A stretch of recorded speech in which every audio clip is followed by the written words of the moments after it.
I did it. We walked the streets together. Okay, JVOs. Here we go. Absolutely. And I had a pleasure working with I think we're in business now. Keep that in thought after tonight. I will. I will. Thank you so much. You're welcome. Yeah, you even gave me a ride. Yes, I did. I believe you. Thank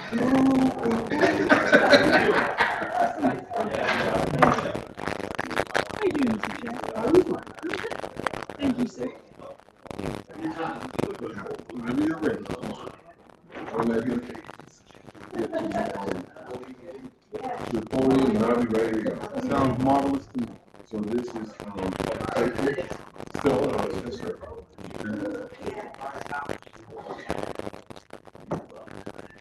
No comment. Right?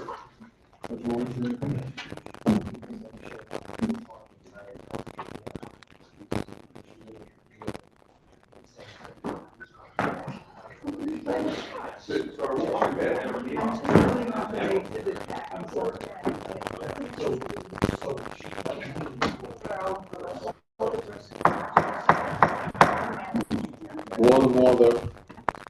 Related notice, the Public Safety Committee will meet in person on Thursday, February 20th, 2025 at 6 p.m. located at 165 Fifth Street, second floor, Board of Alders, Chambers, New Haven, CT, to hear updates from the City Public Safety Chief and plan their 2025 scheduled community meeting agenda.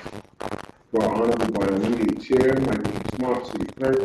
If you need any assessment related accommodations, please call 203-946-7651, voice, or 203-946-8582, in accordance with the City of New Haven COVID-19 masks are now optional at the meeting.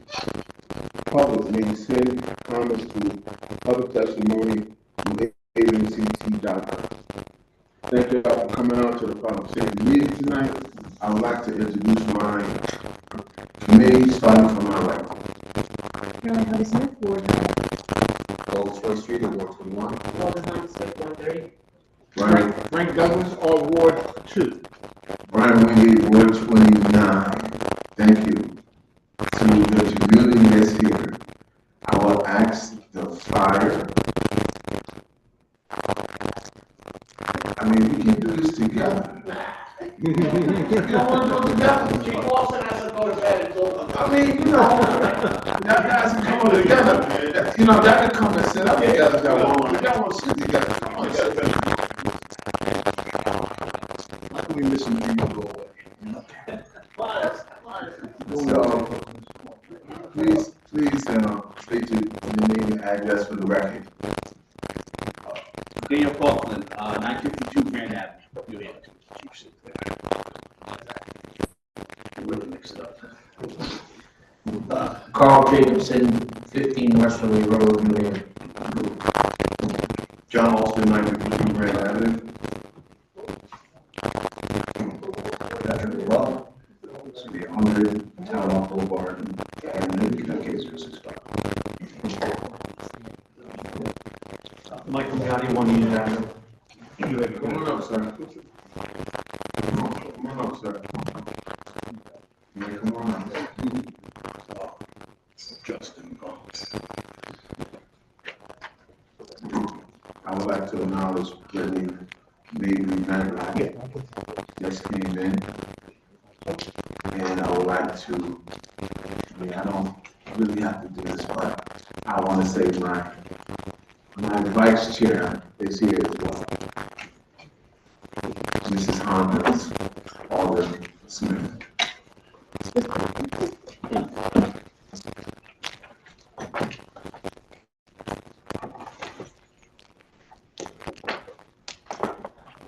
Gentlemen, I can flip a coin who want to take it first, but I just want to say before we officially start, thank you for all that you do.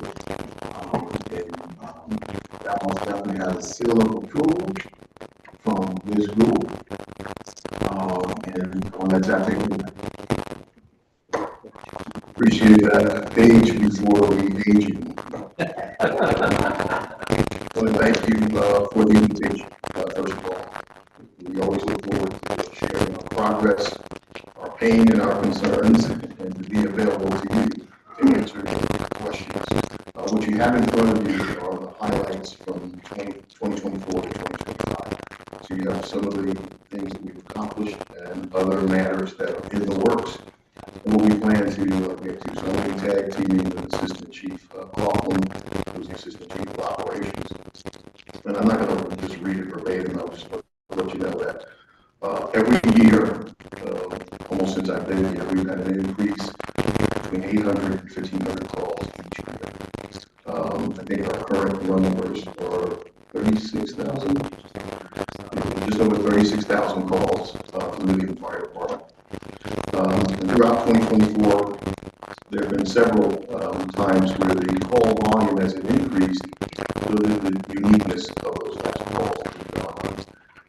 And I'm very proud of the team that I have, and Chief Coughlin and Chief Samuel.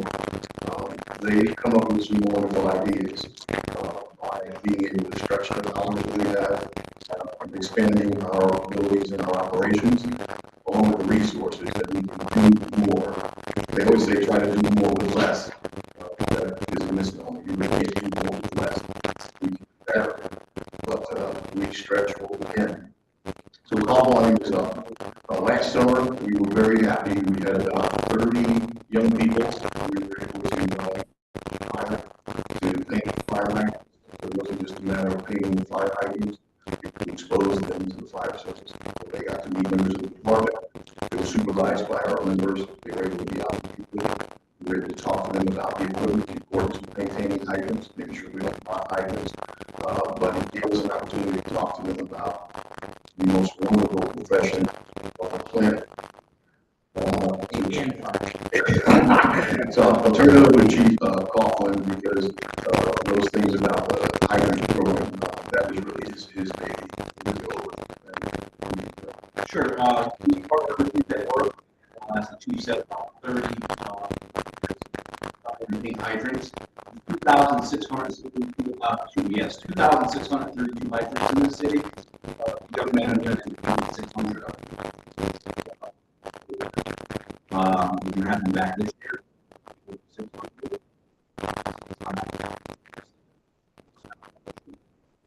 We also instituted a block hydrant program for traffic and parking. Block hydrants throughout the city are on the rise. I don't know if you saw in New York, they had a fatal fire last week. People block hydrants. A big public safety concern. We got with traffic and parking. We went to our captains and lieutenants in the street. We got a list of chronically blocked hydrants, and we gave out 500 traffic and parking. 500 blocked parking violations last year. Come Monday, we made the fire lieutenant and captains will begin training and take the hydrants themselves. I expect even more significant rise in that. That's good revenue for the city, but more importantly, it's public safety thing. When you come out of a restaurant downtown that I did with my son, 4 hydrants blocked in a row, that's almost insurmountable at that point for us. So we're going to be working on that. Additionally, we have the fire hydrant adoption program at Yale, Hospital and University, Southern Connecticut State University, Alberta's Magnet College, all adopted all the hydrants on the property, as well as about 70 residents. So those 2,632 hydrants in the city, about 500-600 of them are adopted right now. When I say adopted, I mean they clear them with snow and debris to make sure that they're visible and to protect the residents. We've also had an increase in specialized training. We, the fire department, for years operating all of our specialty assets. Chief Walton and I got together and we decided to diversify that, where now things like vehicle extrication, elevator extrication are not just coming out with the act, they still are primarily. However, we expanded that to the Hill, New Ballville, Fairhaven, downtown. We have really no means as we've expanded service. Imagine you're in a vehicle accident on the Merritt Parkway, instead of waiting for someone to come to the avenue. Well, so it's really significant improvement in services for the city. The other thing that's not on the list, but I will review with you, and Alder Douglas, I will be calling you soon. Yale Center for Emergency Medicine did a study in the city called CMAP. And what they looked at is pre-hospital CPR, survivability, okay? People's willingness to perform CPR or the ability to perform CPR prior to fire or an ambulance arrival, or CPR training. The heat map showed that, oddly, around the hospitals, the lowest amount of people trained in CPR. So we've been through exams, and we'll be contacting a lot of the starts primarily in the hottest areas on that heat map around where Yale is going to be offering free CPR to community members. Walter Morrison offered up that's it. In addition to that, we meet with our partners on a regular basis to look at survivability, where those gaps are. Nationwide problem too, but it was significant for us. The closest to the hospital, people were not receiving standby care. So when we come into the world first, that was identified at Yale, but we were technically using that as a pilot. And once we can replicate that, we're looking to expand that to evangelism. So not only will we be out there doing the training, so training staff. So it is going to be a citywide. We just want to work out what needs to happen and how long it takes. We're not tired. But for the most part, they don't support that. I believe we got the data, which I'm excited about. In terms of recruitment and hiring, we've been waiting for this class for a long time. This week, we received 22 individuals. As soon as we see the class, how many did we lose? 4? And counting. But we have an ample list of eligible candidates. And we do want to thank our brothers and sisters included. They were able to get the background checks done for us in the time. That was actually incredible. I mean, it was 8 years, and we processed 60 applicants. It was less than 5 months, which was a credit to them. All they did their work. So that worked. Hey, I had to do that in the call. That's right. I always assume that I am. But also, of the 500, we increased about 500 applications. Over 50% of them were in residents. We're keeping with reaching out and getting folks that are right here in the city of Vegas. We're interested in fire. We also did some in-school career days. We meet in schools as well to try and locate thinking like us, public service, civil service, the fire department, and police department. Public safety is the way to go. For the new programs, we're going to try to get around community connect. What it will do, we literally got the links today. We're going to do concept people do. What it does is it allows you as a resident of business to tell us about your building. Who the people of business, so we may not have to force a door if you're working with them. In an emergency, if you're not home, it's the number that we can call. You tell us it's not ambulatory with folks that are challenging the building, those that may have disabilities or challenges. We may know what, and that information is shared through us in a secure server through us. Include commercial buildings, which have hazardous materials. We're also looking to use that for permitting to a certain degree, not full permitting, related to the fire service. And eventually, the vacant building program, which I've been trying to get off the ground for the last 4 years. We need to change the code, we need to fees, but now we're at a stage where we need to start registering those buildings. The reason I want to register, several issues come up. It is a blight issue. It is a safety and public safety security issue. Buildings. Sometimes there is sex trafficking. And there are also times where there's rodent infestation. If the gas, electric, and water cannot shut off the building, it makes the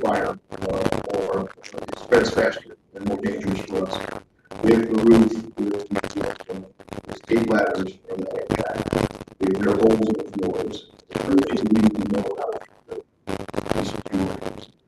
And the other piece of it is, we want people to take care of their buildings. And if you are going to, and it's a nationwide problem, the warehouse building is coming in and just stop our building, then we're going to want to do the building and we want you to pay the city. You should be ready for that. That's something that I think will not to penalize people, educate them that a fake people is dangerous. It's not. It's dangerous for you as the residents. It's what's dangerous for us because we have to assume that everything is there. It's not. We don't know how people cut up buildings and configure buildings. And Community Connect will allow us to two-way portal that actually provides information for us. When we arrive at a scene that we've attended life safety events. We started giving out smoke alarms again. We ran about 100 those out.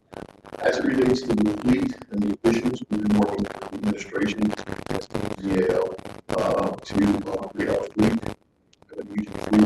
We did take on 2 electric operations. Oh, okay. I'm going. I have his permission. We have 2 electric vehicles that we assigned to the fire marshal's office that are in use right now. And also in the process of using those types of vehicles.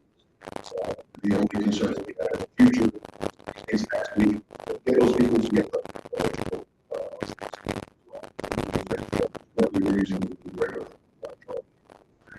and then eventually we may be able to move it. Right now, we've updated our marine divisions. Currently, Marine 1 is out of service and being winterized in much our larger group. But we do have Marine 2 and Marine 3, BoA trailer mooring that we can deploy in shallow water. We've not put it out on its own. People have been in communication. We can do a chief, but if we have something that we need to we can reach out to OSP to support us. Other than that, we're always sending our folks out for training. On a regular basis, we target 9 for training. One caveat that I have is that we training that we bring back to the city community because enhance the quality. So instead of someone wants to go out to instructor, I won the first time. A lot of folks need to be instructors. Then they're not for instructors, but we contract to the school. Look, now if you want to be an instructor, you have to take a commitment that I to the school for 6 months. And now we're getting the instructors we decide now in addition to the large class, 7 additional members down to the school. This is a safety factor as well. To make sure we have a school. Get to the last page.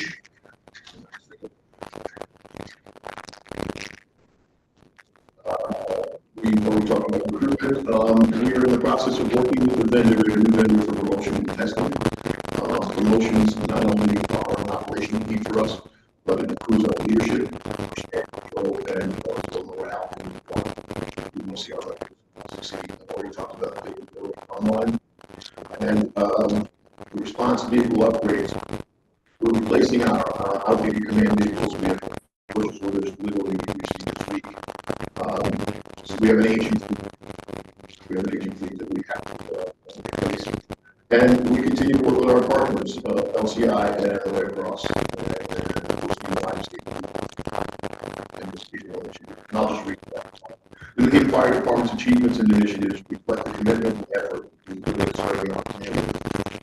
From emergency response to strengthening community partnerships, the New Haven Fire Department remains steadfast in its mission to protect and serve residents, visitors, and properties in the Haven. As we continue to foster the growth of our vibrant, diverse, and thriving city, we are excited to build on the core values of our department and uphold our reputation as the best community in Connecticut and one of the best fire departments in the community. So I want to thank the office for your support because without you in the community. I don't know about this, but that just that I would thank you, honestly. say, well, I don't know what else questions. If you have any questions, run from the left all the others. Thank you, Mr. Chair. Thank you, Chief. Thank you for the rest of the panel. I have a few concerns. We were talking about having access to properties with fires. Now, I have quite a few apartment buildings in my ward. Is it mandatory that they have that box that you all have in place? I know they have it at the YMCA, at the old YMCA, for access to the other apartments like York Street, Golf Street, we have quite a few. Is that mandatory that those boxes? It's not mandatory, it's not required by code. But I can tell you, these vendors have given us access to as opposed to us waiting for you to show. If there's smoke, gas, or the inevitability, that's all, folks, of a life safety hazard, we're going into the. So is there something we can do together in terms with having a dialogue or warning or information to spread to those places? Of course, but we can actually do a sheet for you on the uses and the importance process. You're not required to have it. What is it called? Not ANOS. Designed it. The schools, our government buildings have it. A lot of commercial buildings have it. Example. Can I get another question? How many? The next one, we have like 5. Okay, so you mentioned the new recruit. Now, can I ask? Not away, but how many female? 3. That was it. Yeah. That's just that. Thank you, Mr. Chair. Thank you. Vice Chair. I just want to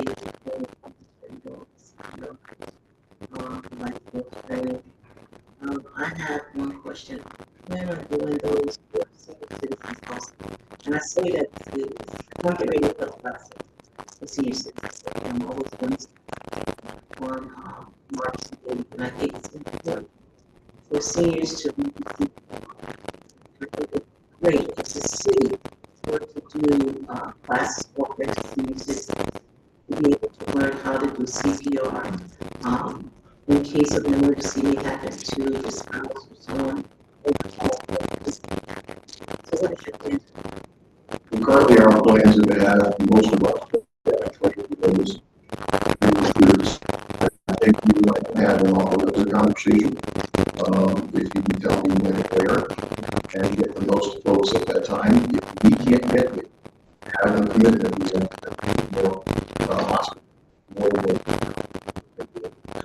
I have one going on. I will send you the flyer. We can distribute the flyer also to seniors. We have a commitment to do this, but I think it would be great if the city can perform these classes for senior citizens in different senior housing. My next question, last question would be what does 2025 that looks like for you all in the fire department? Our concern is let's do a lot of current funding. You know that we rely on grants, and as there is now not a moratorium, but a freeze on grants, and that was what I was trying. The trucks still have to run. If we were working with the CEO's office and what we have conversation by 2025, we can make sure that several chiefs conversations on how we can talk about salaries and benefits that the city is negotiating, but those capital improvements that what we relied on in the past,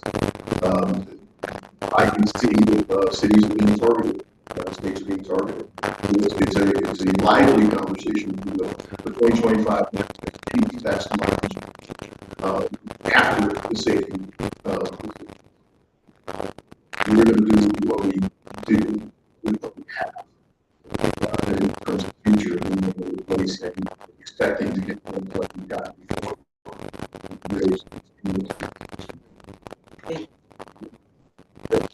Any more questions? Mr. Chairman. Thank you, Chief President. Couple of one is about the basic costs that you received last year. The percentages of the types of calls that you got last year. 83.6.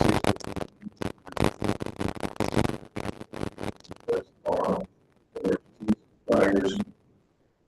That's over 100 building fires last year, by far the most in the state of Connecticut. 263 mortal fires, 400 fires. Yeah, a lot of vehicle electrifications are up there. What comes into the medical check, we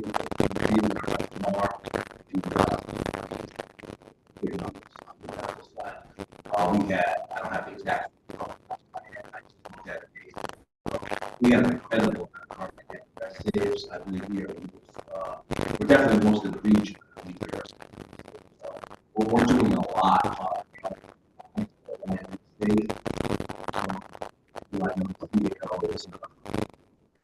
Managed fire department. I think you would agree with me that in the state of Connecticut, the New Haven Fire Department, not only the business, probably when you look at fires, building fires, you got to look at it as not property lost, but property saved.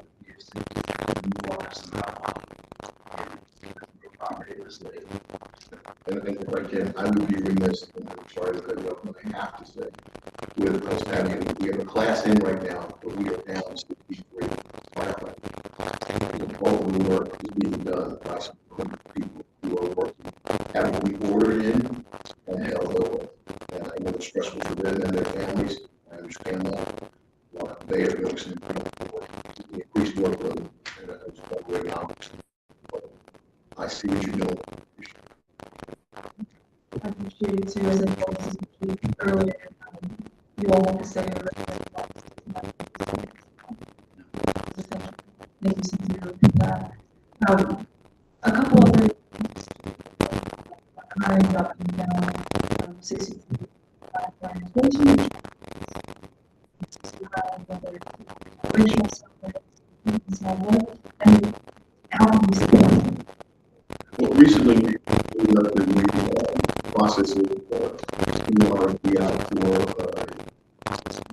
consulting. That consultant is not successful through the process. We had to put that process back out, so that's a delay. When you got a new consultant, they do what's called a job analysis. The federal government wants to do a job analysis, maybe every 5 to 7 years, or and they have to do it every 3 years. Obviously, with some of the Washington had and then was very successful with that.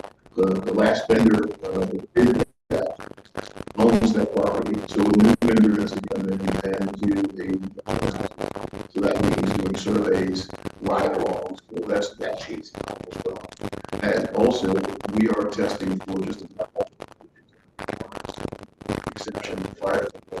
We're testing for every suppression that's listed as fires and fire.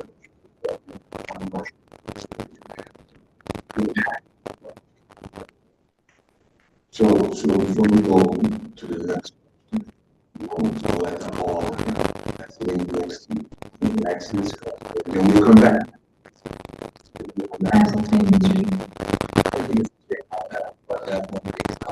Thank you, Chief and Assistant Chief of Service, and people abreast with those are times and and thank you. Thank you.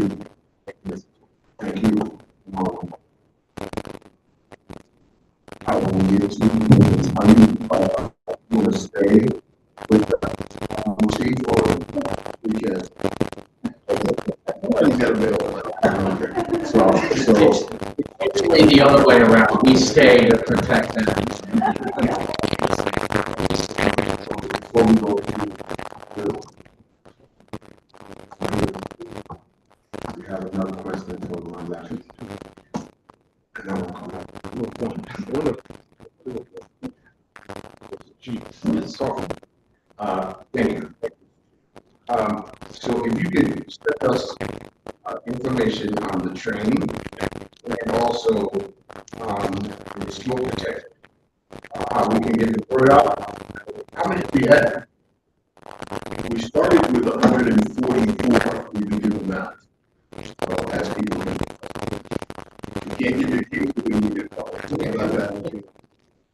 Yeah, so send me the information so we can, of course. We'll send it to the document. We'll chair. Thank you. Thank you all. On this matter. Thank you, Chairman. I want to, only that was his, I want to make a request for the chair, through the chair for just information about that.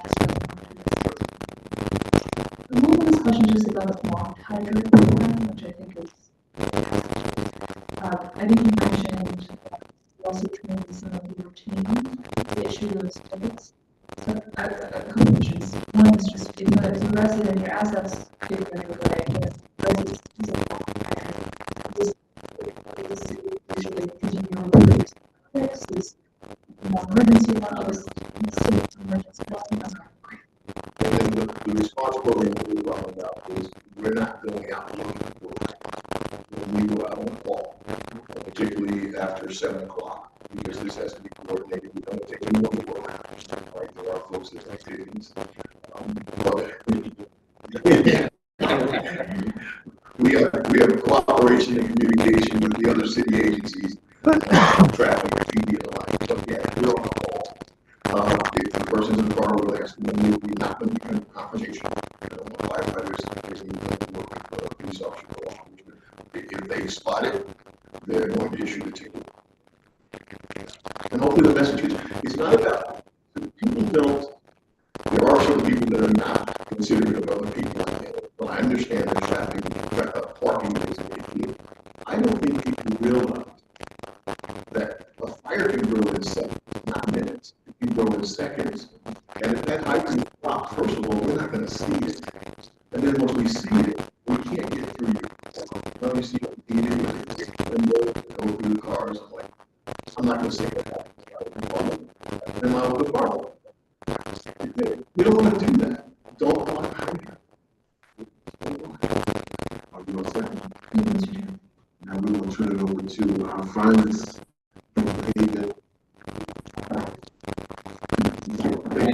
Thank you, board, and thank you, Chief Austin.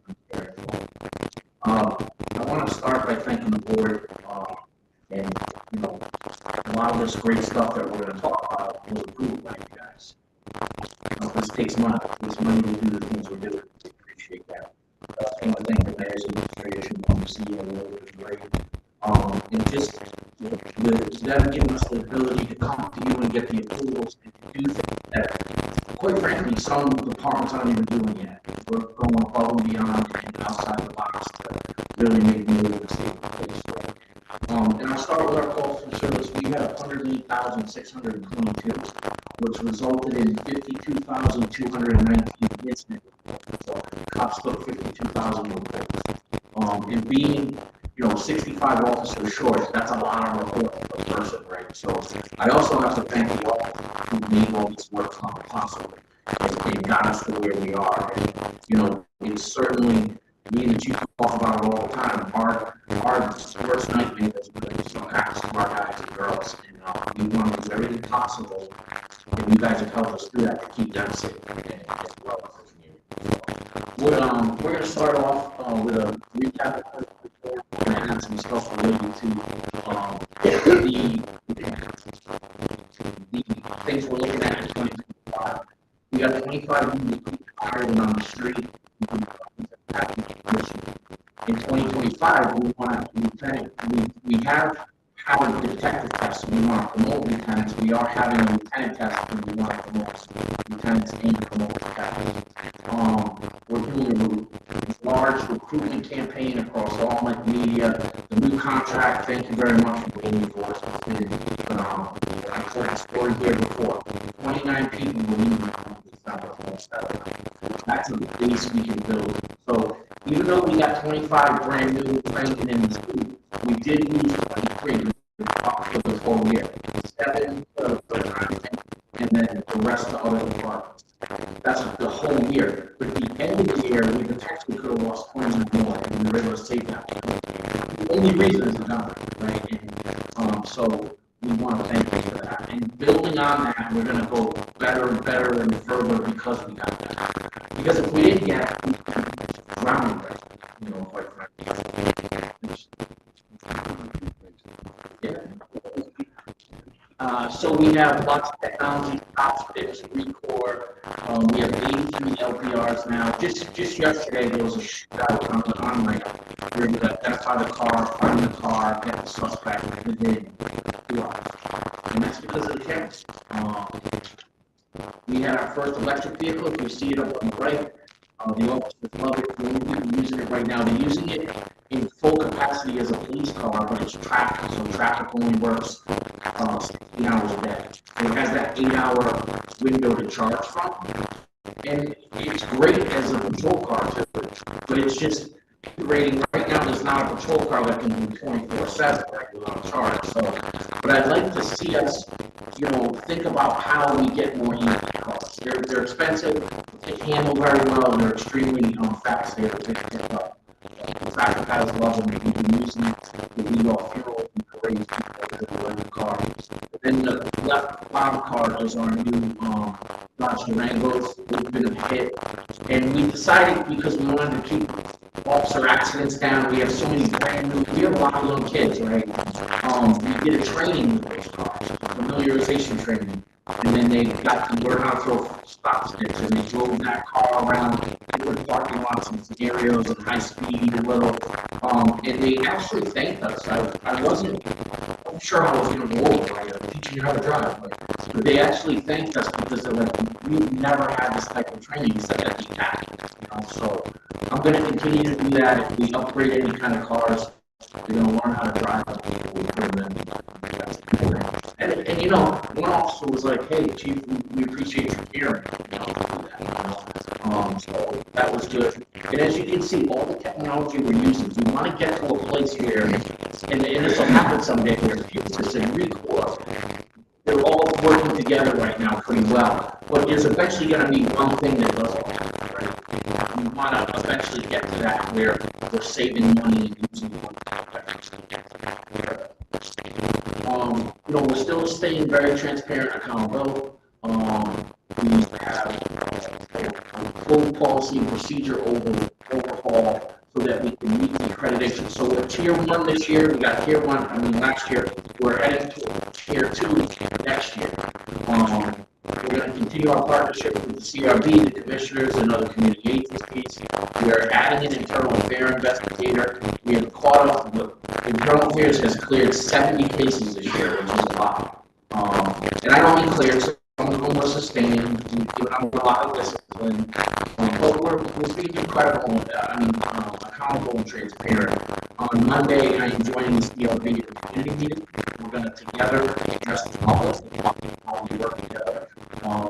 We are allowing the CRB to not only look at our sustained cases, but they look at all the cases that are put from INA, and they give recommendations. And I was just going over them with Dr. Fumiani earlier, and some of the recommendations are really good. Some are really good. And some of them were communicated and say, well, this is why this, and then there's a better understanding. I really believe that. So crime is down overall, 40% murders, 20% robbery with a firearm, assault with firearms, assault with people. You can see that motor vehicle thefts now. Doesn't feel like it, but we're making great strides on arrests and that guillotine. But again, I think it was last week, a 10-year-old driving stolen car. What do? We can't arrest 10-year-olds, so they're released back to the parents and offered services. But I think what we all know, what we're all doing, and awareness that if you get in a car, you got going to probably arrest you, or you're going to at least stop. That's really catching on. We're seeing those numbers go down.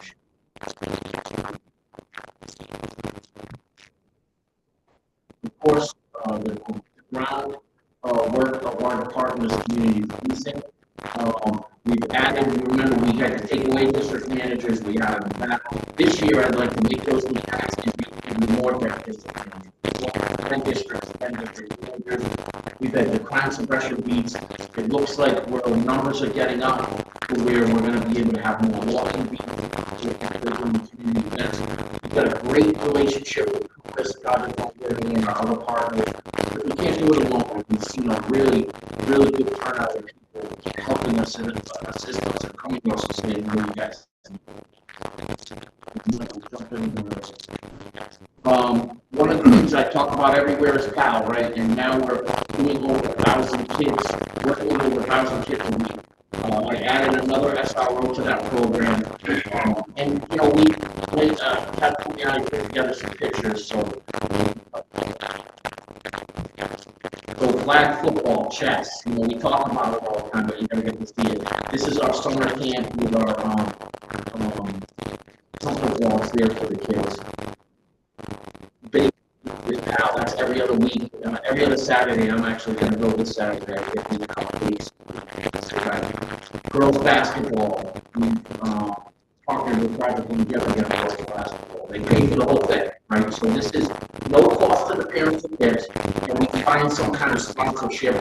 We're also a nonprofit, so each officer, almost every officer, pitches in $1 or $2 out of their paycheck and helps. Hockey, we were supported with that by the New York Rangers. They did a large chunk of that, so that year. We've got 10 cops out there with 70 kids on the school. They took all the kids to the movies one day. Boxing, of course, we talked about it. Chad Dawson, those are boxing and boxing instruction. That is soccer. That's our first soccer program ever started. We had some newer patient officers, and they said, "Chief, you play soccer." Okay, let's do it. And they had a large turnout of about 60 kids.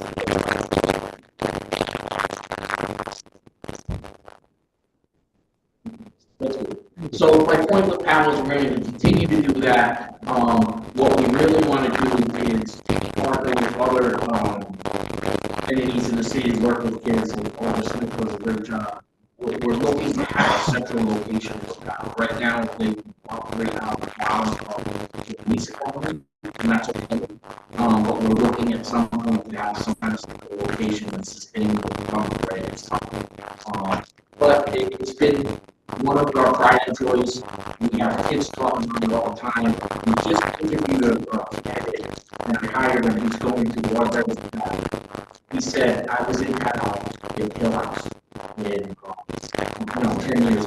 He's in his 40s. And he decided to become a police officer later in life because it's a great experience with PAL." So that's what this is all about, right? Helping the kids stay at a toe. We're renovating 200 Weir Green. We got a grant from that, and we think goes to the board for that. We do a lot of advanced training for supervisors. The data group has been very helpful. So we're focusing on officers, and we're going to still do that. But now we're super focusing on the supervisors, because the people leading them out doing the right things, obviously, but also teaching them.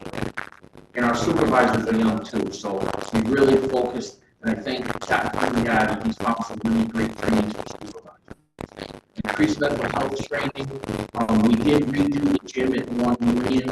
It's in the process of being redone. That was great. The officers are excited about that. And then just sending our higher level supervisors to PERF and FBI and IACP, which is different training for that. So this is just some pictures that we put up there. You know, we have diversified this police department. I told you in July 2022, and the president and the chief of service. At that time, it was 54% Latino, 46% women and minorities. Today, it is 54% women and minorities and 46% white families. Changed the makeup of the police department. A lot more New England residents are in this group. department. A lot of good kids. It's funny, I was on a story where another department said, we're not going to all policemen hard, and they all do a good job. He wanted to come here because he felt that New Haven police officers treat their community better. That was his word. And I was so proud of that because that's what we were trying to do. The other goal was diversifying the command staff. And when I was told the command staff was 17% women and minority, today it's 46%. So we're really using everybody in that building and all the skills they have to make us proud of that.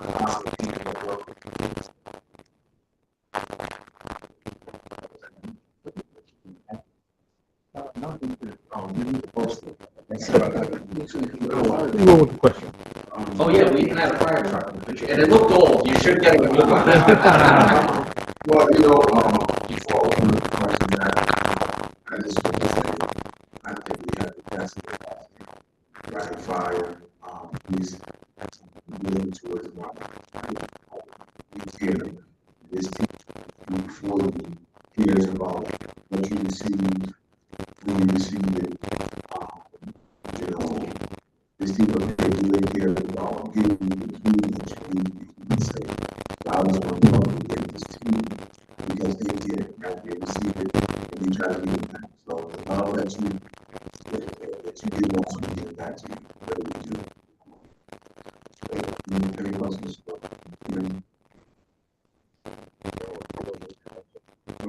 I do have one question in reference to my how can you get located?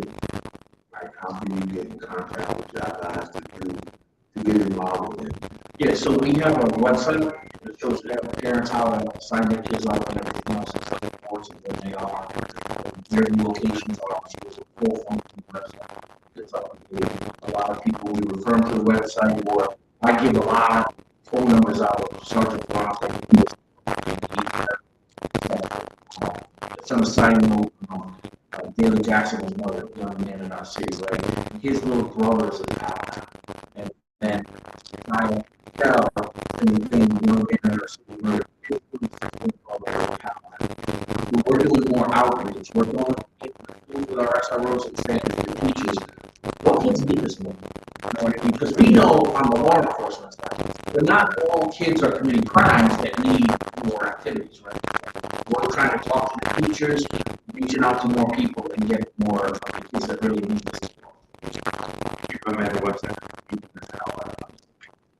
can there's a lot of access to each of the individual programs. There's a lot of information on there, and you can reach your phone numbers and email address to reach out to contact.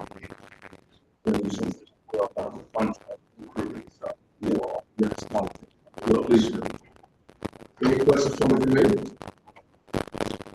Yeah, call the chief, do a power committee. Hey, guys. So, You mentioned about the boys.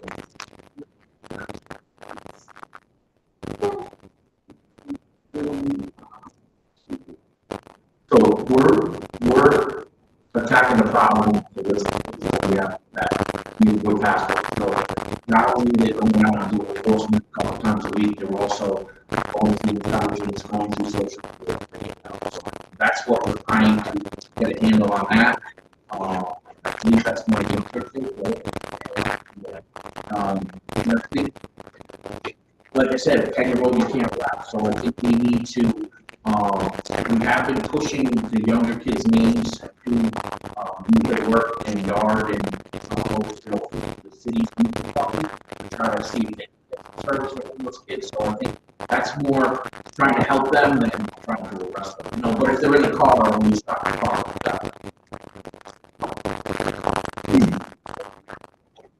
thank you. Thanks. I've been in New Haven for 71 years. My whole life, and I see changes within the police department, how it's being run, and in the fire department. Also, we always talk about the youth, people, we have a lot of senior citizens. And I have three, my constituents in the region behind you. They would like to speak with you after this workshop. And, something I didn't mention on the community police side, we just did, a community meeting with some people, and then a community event with the L in West, in that building where they can't. So we food and coffee, some cops there, and some firefighters, and we had, a great 3 or 4 hours together.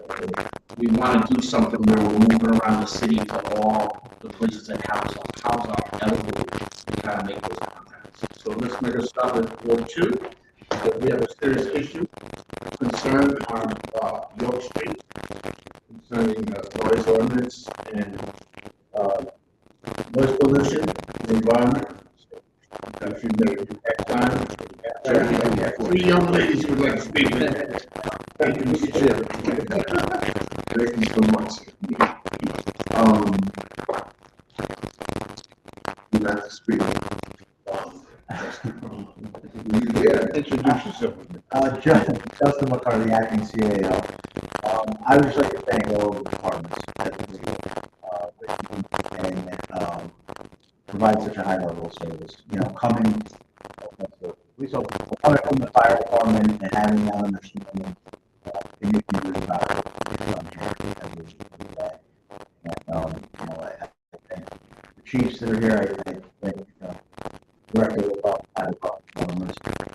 here tonight. Thank you all. Well, thank you.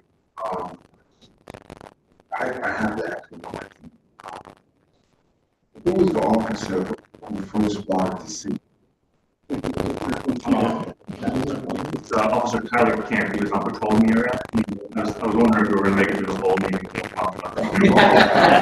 wanted to say you best for that. So,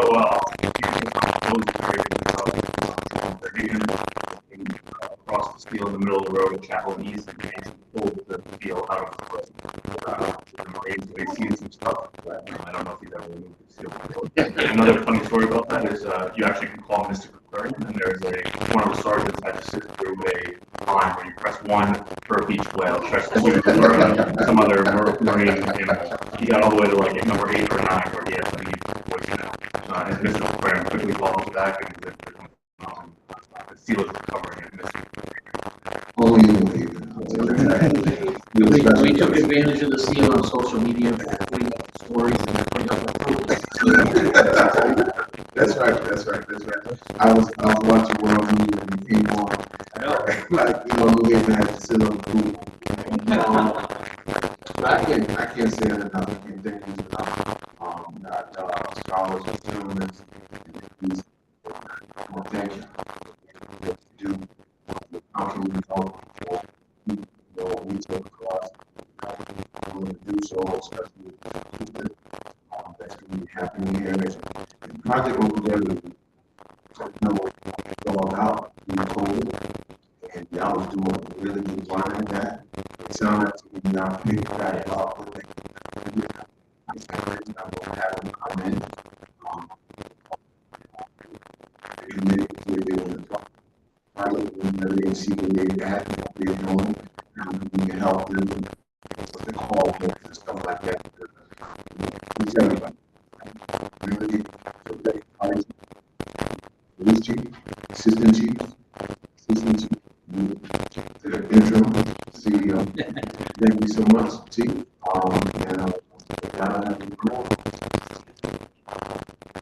just want to let you guys know. I just want to let you know the seal has 25 minutes. I put them on my Facebook page. And What's the top name? the top name, I think Chappie was winning. that's Chad. Just wanted to make sure I was up to date. Thank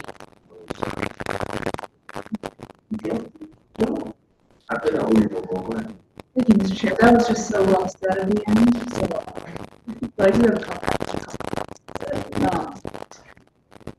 sort of localization and Captain probably will be you too. Just a couple of quick questions. One, you guys are striking increases. I did notice that burglaries are risen by 18%. Reactions is not about. Well, that's absolutely from the drug application. Like I said, I have a lot of advanced administration working together Compass. It's been working great with Compass, but I don't think you see those effects down the road because even the first 5 to 10 times we deal with someone who's drug related, we're not probably getting treated, right? So we got to keep trying, keep going, and I think you'll see a turnaround in that eventually. We put together a robbery burglary, so we are making more arrests related to those. We have a real-time DNA system now. We put it in within hours. Just last week there were 5 burglaries where DNA was found doing arrest warrants, right? But again, we can't arrest our way out of it. The other problem, and I think this has been discussed before, is a lot of, New Haven's a hub. A lot of people who are homeless and drug addicted end up on our streets. Better care, and there's more things better warming shelters. So they're not just started in New Haven, we just end up with a lot of people. And that's puts a strain on his people's life.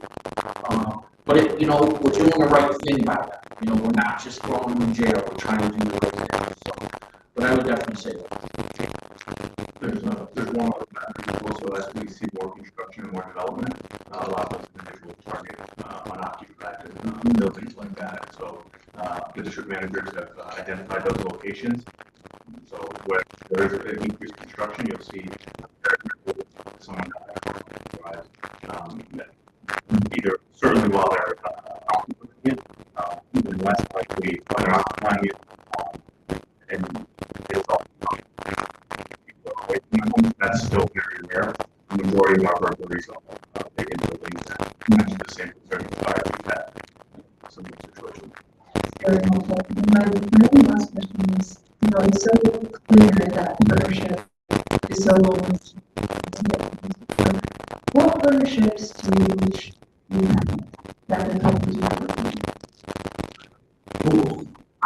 2 years ago, I was with the police partner. We have a detail meeting 3 days a week. They're there. Over the past 10 years, we built those relationships so they're there. I think one that I always wanted to go with the hospital, around people who are harmful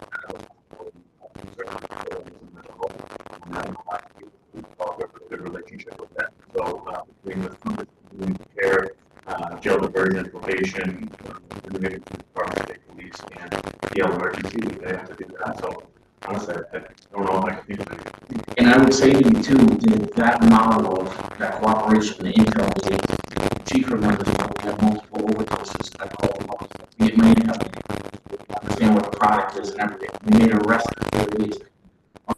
It's one of the first places where we're doing this is here. I've been invited to the country of Sweden in March to speak.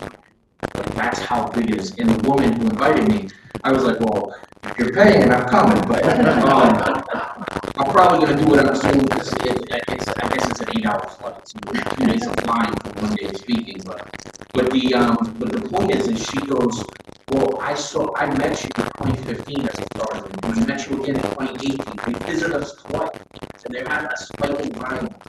So you know who they call? Me. So that to me was amazing. Because sometimes I don't know, I feel like we're doing good, but we're really doing good. But when other people are constantly asking you how you do it, what's that collaboration? That's what it's about. It's pretty cool. So we do have one more. What is the plan for the upcoming story?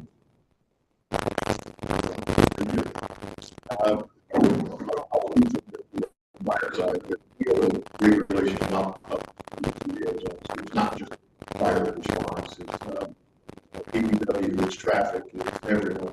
We have a whole niche stuff where our agencies come together, engineering is there as well, so we can look at what's going on, project what we can forecast. we're going to see more severe storms. Whether you believe in climate change, you don't believe in climate change. It doesn't matter. I'm 64 years old. I'm starting to see storms I've never seen before. Wind gusts I've never seen before. In Los Angeles County Fire Department, or even able to fly their assets. They have tankers that can drop water, flamers. We put them in the air. Think about the wind speed of 100 miles.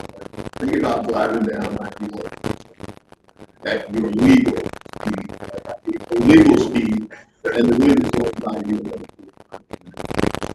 We can expect that. We are a local family. We can expect the lake effect of snow. The sub-freezing temperatures, and we're the city. So we get freeze and thaw, we get ice and branches, we get wind, we get power. Parking, we're going to get coastal and the streets running because the ice will thaw for us today. Now we blocks, so we have to rely on engineering to make sure it's all hands on. It's not going away. But because of 18 years, we've got that we're on the phone with each other. We're texting each other all the time. Patrick puts these team awareness only. He puts that information out, and we're sharing it. Some of you are in some of the chat groups that we have. So we wake you up at 3 o'clock in the morning.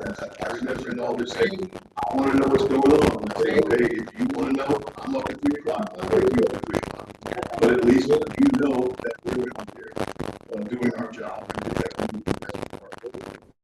And that we're not by ourselves. Everybody's involved and it's coordinated in the state. If I could add to that, Chief, Patrick Spahn is our emergency management director. Snow, and Patrick has really done a great job of keeping that. And that's what it's really all about, is the pre-meetings to get everything established, so that we're not chasing anything that happens. And so I commend Patrick on his work of putting everybody together. Well, thank you. Thank you. You did a good job too.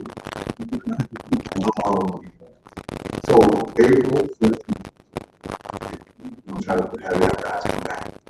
And that's not compensating in April. Hopefully we can see our guys in April. I know it's good to watch people doing stuff. Definitely.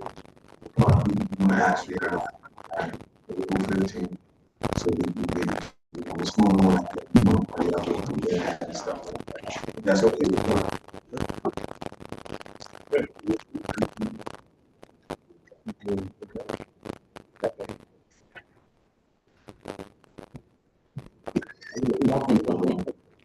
I'm going to talk to the team for a second. I'm not going to adjourn. I'm going to let them know. Like, we want to make sure we today. I like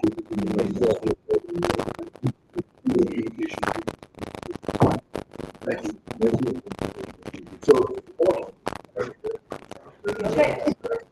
So all the things, yeah. Julia, I did do that.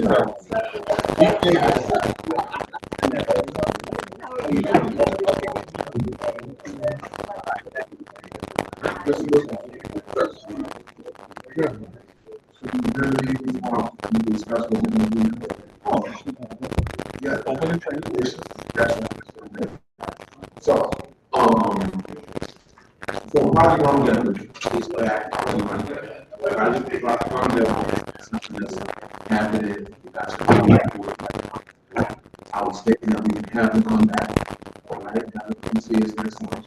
It's the 18th of March, right? See what's going on with them. You know, see the call getting them, help them and help them. You know, they help us. So I just want to go out to how do y'all feel about that? I believe it's we have to have some substance. Bringing them in, there's a lot of issues of public safety that is actually happening. But to give us the remedy of what's going to happen as far as fixing problems or trying to help to fix the problems of what that is actually happening. And I believe that's what the public wants to see from us. To handle things that are actually happening in the city. You know, you mentioned about the kids. Okay. What are we going to do to stop these younger kids from committing these heinous crimes that still these cars that people are taxes are going up on these cars? What type of ramification is going to happen to them? So I think we need to bring in juvenile to find out. We need to bring in other resources that deal with kids from the state as well. So it's possible to get some congressional because there's going to have to be laws that's going to have to be passed.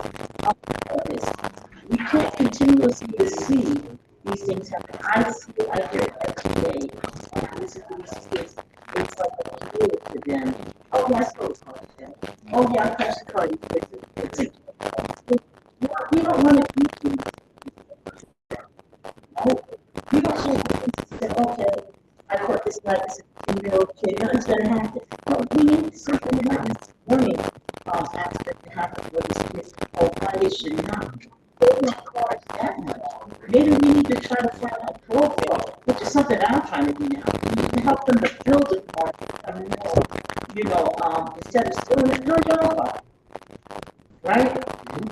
Take that go-kart out there and invite it in a parking lot or a race or something like that. Instead of taking something that someone has spent a lot of money and time to try to get a vehicle.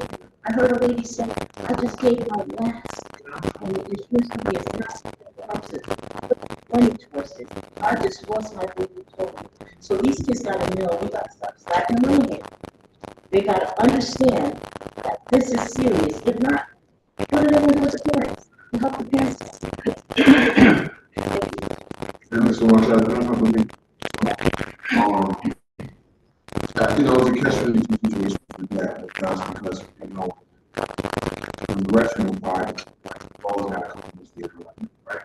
And I hear what you're saying, like, what can we do, right, to try to curb a narrative at some kind of cost, whatever it takes, right?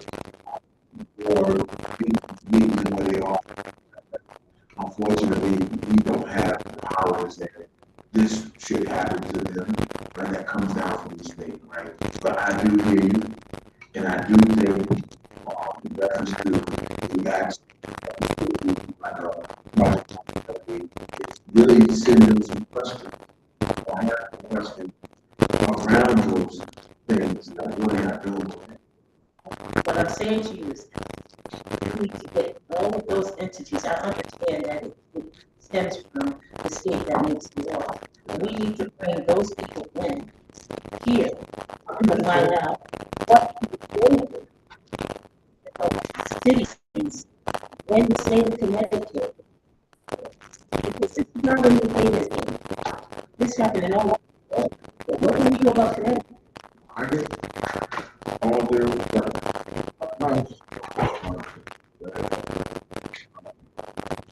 conversation with and to this community. Pointed out some all looked up in the air like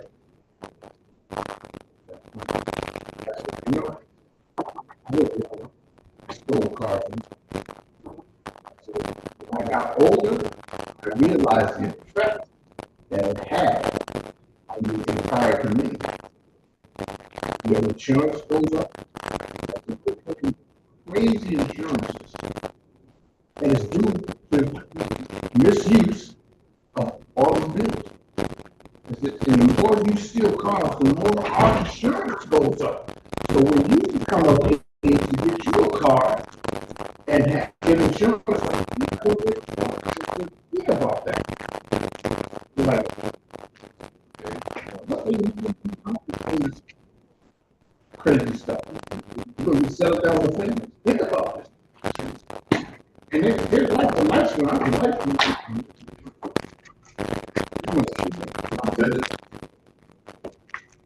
So